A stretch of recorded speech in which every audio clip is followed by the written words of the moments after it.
중국과 한국이 같은 나라가 아니라 완전히 다른 세계처럼 느껴졌죠. 그녀는 왜 한국이 중국과 다르다고 느꼈을까요? 영상을 보기 전 구독과 좋아요 버튼 꼭 눌러주세요. 여러분의 응원이 저에게 큰 힘이 됩니다. 그럼 지금 바로 시작해볼까요? 안녕하세요. 저는 뉴질랜드 퀸스타운에 살고 있는 빅토리아라고 합니다. 뉴질랜드는 태평양 남서부에 위치한 섬나라로 두 개의 주요 섬인 북섬과 남섬으로 이루어져 있어요. 아름다운 자연 경관과 다양한 야외 활동으로 유명한 나라죠. 특히 제가 살고 있는 퀸스타운은 스키, 번지점프, 트레킹 등 다양한 스포츠와 아름다운 자연 경관 덕분에 매년 많은 관광객들이 찾아오는 곳이에요. 저는 어렸을 때부터 자연과 함께 자라서 그런지 캠핑을 무척 좋아합니다. 저랑 같이 자란 친구들, 세비크와 네일러도 같은 취미를 가지고 있어서 우리 셋은 성인이 된 이후로 1년에 한두 번씩은 세계 각지를 여행하며 자연을 즐기고 있어요. 미국, 유럽, 캐나다, 호주, 스위스 등 정말 많은 나라를 다녔죠. 이렇게 여행을 자주 다닐 수 있는 이유는 뉴질랜드의 고용법 덕분인데요. 공휴일을 제외하고도 근로자들이 연간 최소 4주의 유급휴가를 받을 수 있기 때문이에요. 그래서 우리는 휴가를 맞춰 다양한 나라로 여행을 떠날 수 있었어요. 이번에 우리는 아직 가보지 못한 아시아 지역으로 여행을 계획하게 됐어요. 세비크가 중국의 장가게라는 곳을 추천했는데 그곳의 자연이 정말 아름다워 보이더라고요. 사실 저는 BTS 팬이라 한국에 가고 싶었지만 장가게의 사진을 보고 마음이 바뀌었죠. 그래서 우리는 아시아의 자연을 즐기기 위해 장가게로 가기로 했어요. 뉴질랜드에서 중국으로 가는 직항은 없어서 우리는 중국의 대도시 광저우를 경유한 후 장가게로 가는 항공편을 예매했습니다. 비자도 발급받고 장가게 공항에서 숙소까지 버스도 예약하며 설레는 마음으로 출발 준비를 했어요. 출발하는 날 저와 친구들 모두 밤새 설레서 잠을 제대로 못 잤어요. 피곤했지만 얼굴은 행복함으로 가득했죠. 뉴질랜드에서 광저우까지의 여정은 무사히 끝났지만 광저우 공항에 도착하자마자 엄청난 혼잡함에 놀랐습니다. 공항에는 사람들로 가득했고 안내 표지판도 영어로 표시되어 있긴 했지만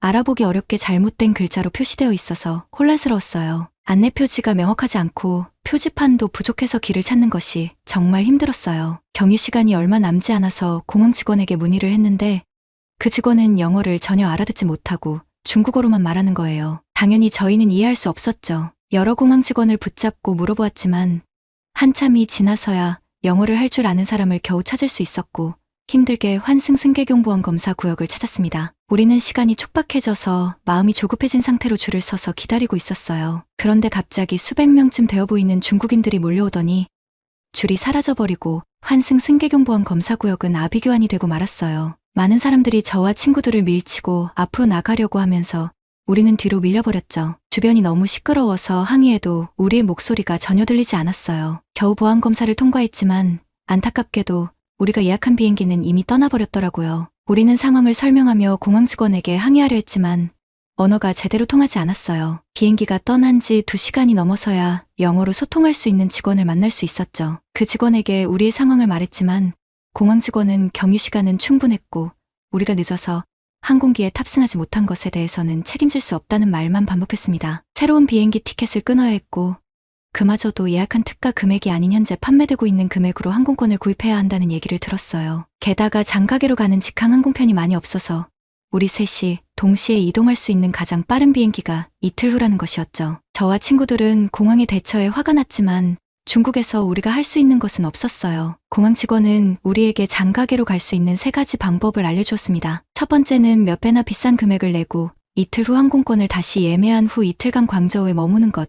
두 번째는 고속철도를 이용하는 것이었어요. 다만 장가게에는 고속철도역이 없기 때문에 창사나 이양이라는 지역으로 이동한 후 장가게로 가는 교통수단을 이용해야 한다고 했죠. 세 번째는 광저우에서 장가게로 이동하는 장거리 버스를 이용하는 것이었어요. 버스로 이동하면 10시간에서 12시간 정도 소요되지만 3가지 중 가장 비용이 저렴하고 한 번에 이동이 가능했어요. 너무 화가 났지만 다른 방법이 없어서 친구들과 상의 끝에 버스로 이동하기로 결정했어요. 다행히 버스 정류장은 공항에서 택시로 40분 정도밖에 안 걸리는 거리였고 2시간 30분 후에 장가게로 출발하는 버스 좌석이 남아 있었죠. 우리는 중국어를 몰라서 영어를 할 줄 아는 공항 직원의 도움을 받아 중국 버스 예약 사이트에서 예매하고 무사히 버스에 탑승할 수 있었습니다. 그런데 버스에 탑승하자마자 숨을 쉬기 어려울 만큼 퀴퀴한 냄새가 나는 거예요. 견디기 어려워서 마스크를 쓰고 냄새를 막아보려고 했지만 어디서 나는 냄새인지 찾을 수가 없었죠. 저뿐만 아니라 친구들도 정말 괴로워했어요. 버스 안에서 음스 같은 냄새가 진동하니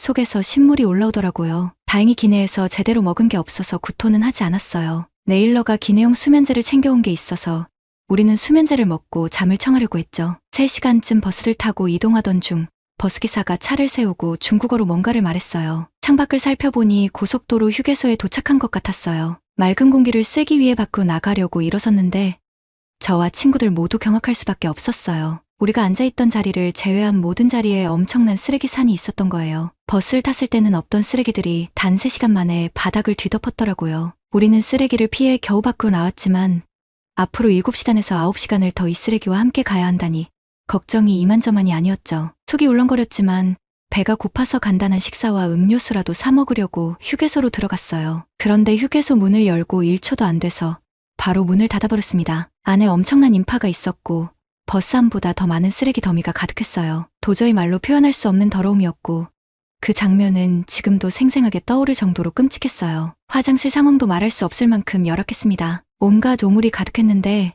수십 명의 사람들이 화장실을 이용하기 위해 줄을 서 있었어요. 화장실 문도 없고 칸막이도 1m도 안 돼 보였어요. 바로 옆 사람과 얼굴을 맞대고 볼일을 봐야 하는 상황이었죠. 줄도 길고 더러워서 이용할 수 없겠다는 생각을 하고 있는데 많은 여성들이 화장실 쪽으로 걸어가는 것을 보게 되었어요. 혹시 더 나은 화장실이 있나 싶어서 따라가 봤는데 우리는 충격적인 장면을 목격했습니다. 그 여성들이 건물 뒤쪽에서 대변을 보고 있었던 거예요. 처음엔 경악했지만 곧 이해하게 되었습니다. 더러운 화장실에서 볼일을 보는 것보다 길거리에서 용변을 보는 게 더 나아 보였으니까요. 오픈된 화장실과 거리낌 없이 용변을 보는 사람들의 모습은 정말 악몽 같은 장면이었어요. 저와 친구들은 먹은 게 없어서 다행히 화장실이 급하지 않았기에 경악한 채로 버스로 돌아왔습니다. 버스 안의 악취는 처음보다 더 심했지만 별다른 방법이 없어 수면제를 삼키고 잠을 청하려고 노력했죠. 첫 휴게소 방문 이후 다음 휴게소에 정차했을 때는 내리지 않았고 목적지에 도착할 때까지 저와 친구들은 물 한 모금 마시지 않은 채 잠만 잤습니다. 숙소에 도착하자마자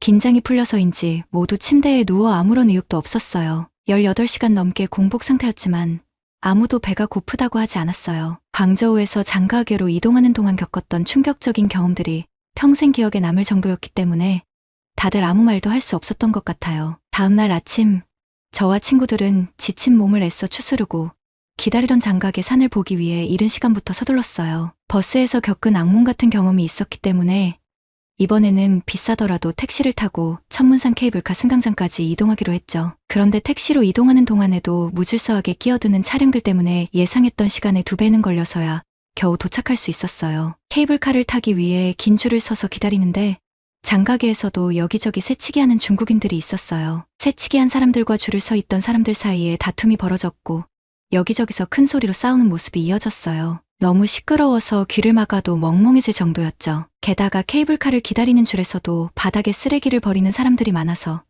바닥은 쓰레기로 가득했어요. 중국인들의 시민의식이 형편없다는 생각이 들었죠. 오랜 기다림 끝에 드디어 케이블카를 탈 수 있었습니다. 사진에서 봤던 아름다운 풍경을 직접 볼 생각에 우리 모두 기대에 부풀었죠. 지금까지 고생한 보상이 드디어 기다리고 있다고 생각했어요. 친구들도 그동안 좋지 않았던 표정을 잠시 잊고 미소를 지었죠. 그렇게 케이블카를 타고 올라갔는데 우리가 기대하던 풍경은 볼 수 없었어요. 안개가 너무 짙어서 주변이 전혀 보이지 않았거든요. 기대했던 장가계의 산을 결국 볼 수 없었고 우리는 크게 실망한 채 숙소로 돌아왔습니다. 한동안 아무도 말을 하지 않았어요. 흐린 날씨라고 해도 한 치 앞도 보이지 않을 정도로 안개가 많을 거라고는 생각하지 못했거든요. 날씨를 확인해보니 이틀 전부터 조금씩 흐려지기 시작했고 앞으로 일주일 동안 비가 온다는 소식까지 있었습니다. 지금까지 겪었던 지옥 같은 시간들 때문에 중국에 더 있고 싶은 마음이 전혀 없어졌어요. 특히 네일러는 이번 여행을 포기하고 항공편을 앞당겨 뉴질랜드로 빨리 돌아가고 싶다고 말할 정도였죠. 하지만 아시아까지 온 게 아까워서 저는 친구들을 설득해 한국으로 가자고 했습니다. 친구들은 한류에 별 관심이 없어서 시큰둥했지만 제가 계속해서 설득하자 세비크는 어디든 좋으니 이 지옥 같은 곳에서 벗어나고 싶다고 말했어요. 네일러는 끝까지 집으로 돌아가고 싶다고 했지만 결국 저와 세비크가 한국에 가겠다고 하자 한숨을 쉬며 동행하기로 했어요. 그렇게 우리는 중국에서 벗어나 한국으로 떠나게 되었죠. 솔직히 저도 케이팝은 좋아했지만 한국이라는 나라에 대해선 잘 몰랐기 때문에 한국행 비행기 안에서도 걱정이 많았어요. 한국도 중국이랑 비슷하면 어떡하지? 라는 생각이 가득했죠. 그런데 그런 걱정은 공항에 도착하자마자 순식간에 사라졌어요. 광저우 공항과는 비교할 수 없을 정도로 깨끗한 시설과 넓은 공항에 도착하자 우리는 정말 놀랐어요. 조용히 줄을 서서 질서를 지키는 사람들, 빠르고 효율적인 입국 시스템까지 중국과 한국이 같은 나라가 아니라 완전히 다른 세계처럼 느껴졌죠. 특히 공항 화장실은 중국에서 머물렀던 호텔의 침실보다도 깨끗한 것 같았어요. 저와 친구들은 인천공항의 청결함에 감탄했고, 특히 중국에서의 공중 화장실 경험과 비교되면서 인천공항 화장실에서 깊은 감동까지 받을 정도였죠. 중국에 있는 내내 인상을 쓰고 있던 세비크도 인천공항의 공중 화장실을 보자마자 환하게 미소를 지었을 정도였어요. 택시를 타고 예약한 숙소로 이동하면서 도심으로 들어갈수록 우리는 신기한 광경을 목격했습니다. 높은 고층 건물들 사이로 산들이 함께 보였거든요. 많은 나라를 여행했지만 도심 한복판에 이렇게 많은 산이 있는 곳은 처음 봤기 때문에 숙소로 가는 내내 우리는 한국에 산이 많다는 사실에 감탄했어요. 숙소에 도착해서 짐을 풀고 배가 고파 밖으로 나갔는데 저와 친구들 모두가 식당을 찾기보다는 거리를 바라보며 감탄했습니다. 한국의 길거리에는 중국과 달리 쓰레기 더미도 없이 정말 깨끗했고 많은 사람들이 지나갔지만 아무도 바닥에 쓰레기를 버리지 않았죠. 우리는 중국에서 쓰레기 트라우마가 생긴 건지 30분 넘게 걸어 다니며 한국의 길거리가 어딜 가도 쓰레기 하나 없이 깨끗하다는 사실에 놀랐어요. 그러던 중 어디선가 군침이 돌 정도로 맛있는 냄새가 나기 시작했어요. 고소하고 달콤한 향이 코끝을 자극했죠. 우리 모두 그 향기에 이끌려 향기가 나는 곳으로 걸어갔어요. 그곳은 돼지갈비라는 음식을 파는 식당이었죠.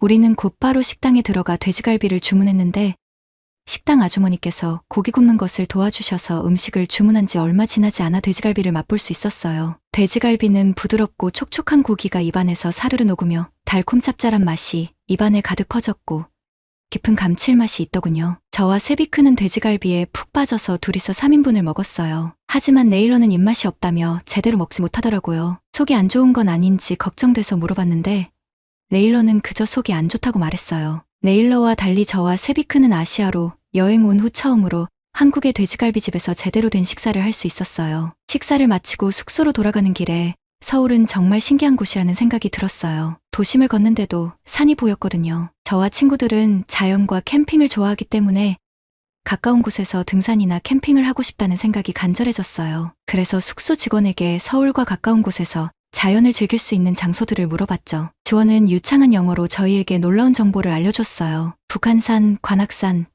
남산, 수락산, 인왕산, 안산 등 서울에서 대중교통으로 갈 수 있는 산들이 많고 숙소에서 2시간 거리인 가평이나 양평에서는 캠핑 장비 없이도 캠핑이 가능하다고 했죠. 도심에 이렇게 많은 산들이 있다는 것도 신기했지만 캠핑 장비 없이도 캠핑이 가능하다는 것이 더욱더 신기했어요. 그래서 우리는 뉴질랜드로 돌아가기 전에 한국에서 등산과 캠핑을 경험해보기로 결심했죠. 북한산을 방문하기 위해 아침 일찍부터 준비를 하고 있었는데 네일러가 갑자기 식은땀을 흘리며 산에 가기 힘들 것 같다고 말했어요. 이유를 물어보니 얼굴이 빨갛게 변하면서 제대로 대답을 하지 못했죠. 저와 세비크는 네일러가 걱정되어 외출하지 못하고 계속 신경을 쓰고 있었어요. 그런데 네일러가 기어들어가는 목소리로 소변을 볼 때 타는 듯한 통증이 있어서 도저히 견딜 수 없다고 눈물까지 흘리며 말했어요. 그때 네일러의 표정은 정말 고통스러워 보였고 저와 세비크는 그동안 네일러의 고통을 알아채지 못한 게 너무 미안했죠. 우리는 그저 네일러가 중국에서의 끔찍한 기억 때문에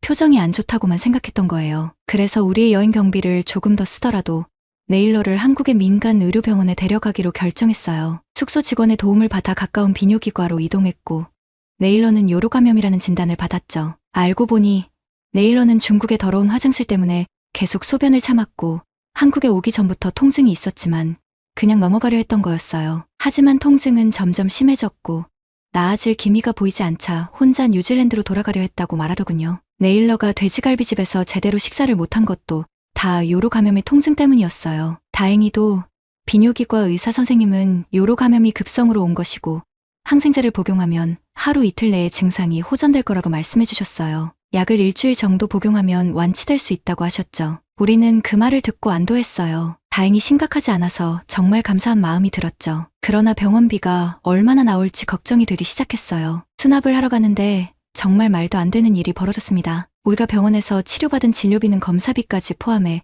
78,000원이라는 금액이 나왔거든요. 우리는 실수로 0이 하나 빠진 게 아닐까 싶어서 금액을 다시 확인했는데 정말로 78,000원이 맞다고 하더군요. 뉴질랜드에서는 공공의료 시스템이 운영되기 때문에 시민과 영주권자는 대부분의 병원비가 무료로 제공되지만 민간 병원을 이용할 경우 기본 상담만 해도 한국 돈으로 10만 원이 넘고 검사와 약물 처방까지 받으면 병원비는 수십만 원이 기본이에요. 그래서 한국 병원의 시설이 깔끔하고 검사 장비도 굉장히 신식으로 보였기 때문에 병원비가 당연히 비쌀 거라고 생각했죠. 그런데 이 가격에 정말 놀랐어요. 게다가 진단이 너무 빠르게 끝난 것에도 우리는 경악을 금치 못했죠. 접수를 하고 의사 선생님을 만나 검사하고 결과를 듣고 약 처방까지 모든 과정이 채 1시간 만에 끝났다는 사실이 정말 믿기지 않았어요. 뉴질랜드에서는 민간 병원에 가더라도 검사 결과를 받기까지 보통 2, 3일이 걸리는데 한국에서는 단 1시간 만에 진단과 처방까지 받을 수 있었죠. 말도 안 되는 검진 속도와 저렴한 비용을 보면서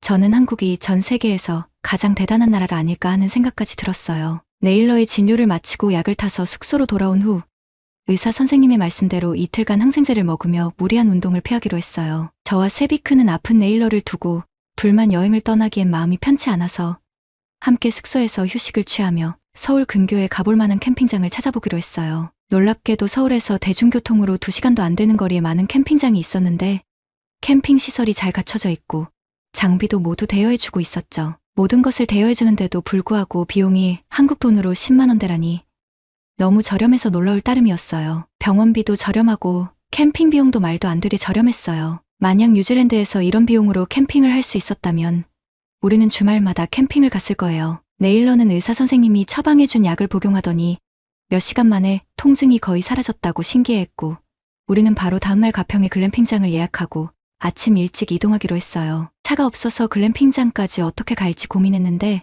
정말 신기했던 건 가평에 있는 마트에서 캠핑 때 먹을 음식을 구매하면 글램핑장에서 무료로 픽업 서비스를 제공한다는 거예요. 글램핑장에서 알려준 마트에 가니 많은 한국인들이 장을 보고 있었고 다들 비슷한 음식을 구입하고 있었어요. 단체로 여행 온 한국의 학생들에게 물어보고 우리도 한국의 바비큐인 삼겹살과 야채, 음료, 양념, 간식 등을 구입해 글램핑장으로 이동했어요. 한국의 글램핑장은 정말 고급스러운 텐트가 설치되어 있었고 주변의 울창한 나무들과 자연스럽게 어우러져 마치 숲의 일부처럼 보였어요. 캠핑장에는 수영장과 자연 친화적인 산책로까지 마련되어 있었죠. 심지어 글램핑을 하면서 빔 프로젝터를 이용해 휴대폰으로 영화를 볼 수 있다고 했어요. 우리가 예약한 텐트 안으로 들어갔을 때 저와 친구들은 모두 흥분해서 소리를 질렀어요. 텐트 안쪽은 고급 호텔처럼 인테리어가 되어 있었고 푹신하고 깔끔한 침대가 우리를 기다리고 있었죠. 캠핑을 하러 온 건데 바닥이 아닌 침대에서 잘 수 있다니. 심지어 바닥은 난방이 가능했고 냉방을 위한 선풍기와 에어컨까지 구비되어 있었어요. 냉장고와 벌레 퇴치제도 기본으로 갖춰져 있었고 캠핑장 안의 작은 마트에서는 다양한 먹거리와 장작까지 저렴하게 판매하고 있었어요. 캠핑을 하러 온 건지 호텔에 온 건지 헷갈릴 정도였어요. 산책도 하고 수영도 하고 한국식 바비큐도 먹으면서 정말 즐거운 시간을 보냈어요. 밤이 되자 아름다운 조명 아래 모닥불을 피워놓고 친구들과 대화를 나눴죠. 세비크가 저와 네일러에게 중국 여행을 추천한 것에 대해 정말 미안하다고 사과했어요. 사실 저도 중국에서 지옥 같은 경험을 할 때 마음속으로는 장가계를 권유한 세비크를 원망하기도 했지만 한국이란 나라에 와서 이렇게 멋진 곳을 경험할 수 있어서 괜찮다고 장난스럽게 말했어요. 네일러는 주변에 아시아 여행을 간다고 하는 사람들에게 무조건 중국이 아닌 한국으로 가야 한다고 말하고 다닌다고 하더군요. 그 말에 저와 세비크는 한참을 웃었고 그렇게 글램핑장에서 황홀한 시간을 보냈어요. 이후에도 한국의 한강과 서울숲, 성수동 카페거리, 경복궁을 둘러보며 즐거운 시간을 보냈죠. 네일러가 조금 회복되었을 때는 무리하지 않는 선에서 가볍게 도심의 안산과 인왕산을 등산하기도 했어요. 한국은 비영어권 국가임에도 불구하고 많은 사람들의 영어 실력이 뛰어나서 길을 물어볼 때마다 잘 알려주었어요. 영어를 못하는 분들도 핸드폰 번역 앱을 사용해가며 저희를 도와주려고 했죠. 중국과 다르게 한국 사람들은 너무 친절했고 특히 길거리에 쓰레기를 버리거나 공공장소에서 소리 지르며 싸우는 사람은 한국 여행 동안 한 명도 발견하지 못했어요. 우리는 한국에서 평생 잊지 못할 아름다운 추억을 남기고 뉴질랜드로 돌아왔습니다. 아쉬운 점은 처음부터 한국으로 갔다면 더 많은 것을 볼 수 있었을 텐데 하는 생각이었죠. 세비크와 네일러도 같은 생각이었는지 내년 휴가 때 다시 한번 한국을 방문하자고 했어요. 특히 네일러는 한국의 여러 산들을 공부했는지 북한산과 설악산, 한라산까지 꼭 가보자며 한국 여행만을 손꼽아 기다리고 있어요. 세비크는 글램핑이 너무 좋았던지 매일 인터넷으로 한국의 글램핑장을 검색하고 있어요. 저도 뉴질랜드로 돌아와서 한국에 대해 더 많이 검색하고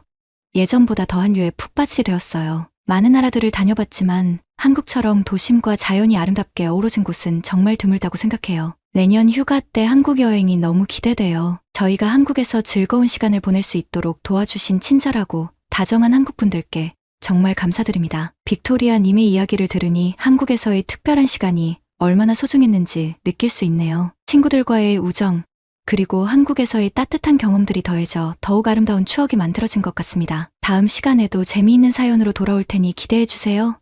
여러분의 사연도 기다리고 있으니 언제든지 보내주세요. 함께 나누고 공감해요.